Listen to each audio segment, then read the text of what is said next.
Good morning students. मैं यशवीर सिंह, प्रवक्ता physics, GSM college of advance education Bewar, आप सभी का हमारे YouTube channel GSM degree college पर सभी का स्वागत करता हूं। और आज का हमारा जो टॉपिक है वह है इक्वेशंस ऑफ मोशन, गति के समीकरण। तो आइए जानते हैं गति के समीकरण कौन कौन से हैं और ये कैसे निकले। आज हम बात करेंगे गति के समीकरणों की, इक्वेशंस ऑफ मोशन। तो गति के समीकरण मुख्य रूप से तीन हैं। Number 1, v is equal to u plus AT। दूसरा समीकरण है S is equal to UT plus half AT square.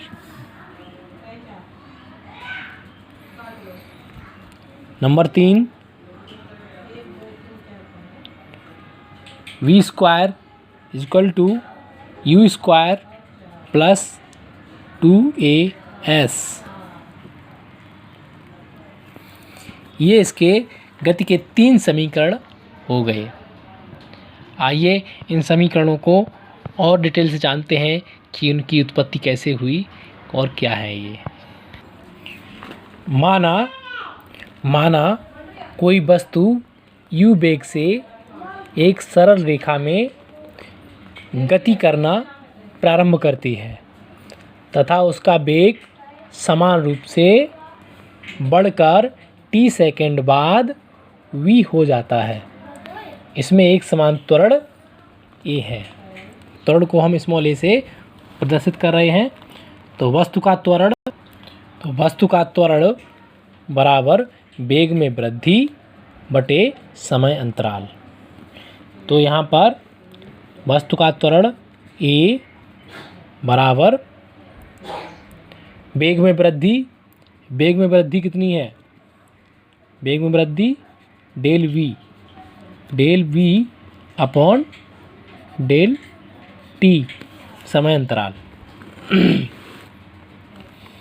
या हम इसे लिख सकते हैं a बराबर b माइनस u अंतिम वेग माइनस प्रारंभिक वेग। ये निकल आया इसका वेग में वृद्धि बटे समय अंतराल कितना है? t minus 0। या इसे हम लिख सकते हैं a is equal to b minus u upon t। यहाँ से v minus u is equal to a into t। या इसे हम लिख सकते हैं b is equal to u plus AT। ये हमारा समीकरण नंबर 1 निकल आया। तो आइए जानते हैं समीकरण नंबर 2 के बारे में। इसके लिए माना कि किसी पिंड का प्रारंभिक वेग u है, इस पर कोई बल लगाने से t सेकंड के बाद स्मॉल a त्वरण की सहायता से इसका वेग v हो जाता है। इस समय अंतराल में चली गई दूरी s है। प्रारंभ से 1 सेकंड बाद पिंड का वेग बराबर u प्लस a और अंत से 1 सेकंड पहले पिंड का वेग v माइनस a है। औसत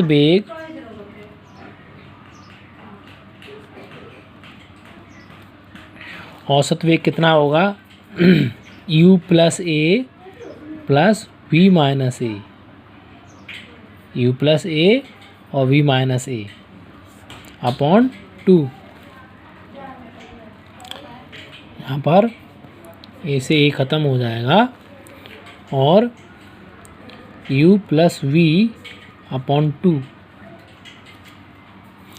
इसी प्रकार प्रारंभ से 2 सेकंड बाद पिंड का वेग, प्रारंभ से 2 सेकंड बाद पिंड का वेग कितना होगा, u प्लस 2a, और अंत से 2 सेकंड पहले पिंड का वेग v माइनस 2a होगा। इनका औसत वेग क्या होगा,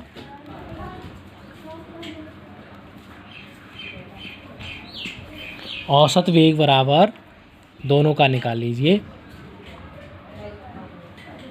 u plus 2a plus b minus 2a upon 2। यहाँ से भी a से a कट जाएगा और u प्लस v अपॉन 2। अर्थात पिंड u प्लस b अपॉन 2 के औसत वेग से t सेकंड तक गति करता है। इसलिए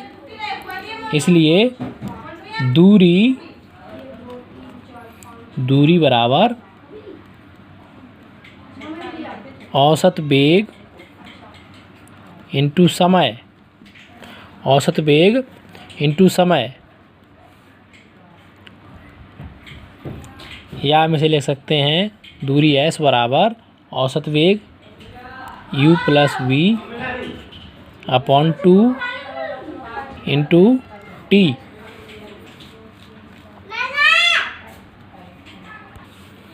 अब चूँकि v बराबर u प्लस ए टी, ये हम समीकरण 1 से हम यहाँ पर v का मान रख देंगे, तो u और v का मान रख देंगे, तो u plus A T upon 2 और इंटू टी। अब यहाँ से जोड़ देंगे 2u plus A T upon 2 into T, या इसे हम लिख सकते हैं s बराबर U T plus half A T square. यही समीकरण नंबर 2 हो गया। अब हम बात करेंगे गति के तृतीय नियम की। गति का तृतीय समीकरण जो है वो, मान लीजिए हमारा जो गति का प्रथम नियम था v बराबर u प्लस ए टी, ये जो पहला समीकरण था इसी से ही हम लेते हैं। दोनों पक्षों का क्या करेंगे, हम वर्ग कर देंगे, दोनों पक्षों का वर्ग कर देंगे। तो यहाँ पर इसका वर्ग और इसका वर्ग, तो कितना आ जाएगा, a प्लस बी का होल स्क्वायर बन गया ये, तो आ जाएगा you square plus A square T square plus 2u into A T, ये इतना बन गया।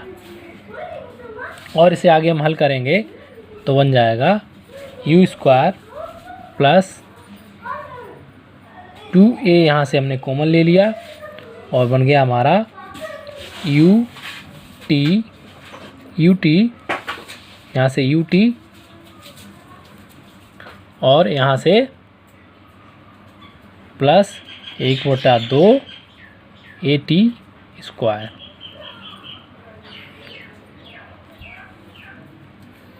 अब ये समीकरण 2 मान लीजिए, ये समीकरण 1 था और इसे ये समीकरण 2 मान लिया। परंतु गति के द्वितीय समीकरण s बराबर U T plus half A T square से हम क्या करेंगे कि इसका मान जो है वो इसका मान किस में रख देंगे, समीकरण 2 में रख देंगे, समीकरण 2 में रख देंगे s। तो आ जाएगा बी स्क्वायर बराबर यू स्क्वायर प्लस 2a, और यहाँ पर कितना आ जाएगा, यहाँ पर ये मान s, चूँकि समीकरण 2 में ये सिद्ध कर चुके हैं। तो यहाँ पर हम लिख देंगे 2as, और यही हमारा समीकरण 3 सिद्ध हो जाता है, तीसरा समीकरण। तो यह गति के तीनों समीकरण सिद्ध हो गए हैं। तो आज के वीडियो में आपने गति के समीकरण जो कि 3 होते हैं इनके बारे में जाना, इनको सिद्ध किया। आगे की वीडियो में हम जानेंगे बल के बारे में। तो आज के लिए इतना ही। नमस्कार।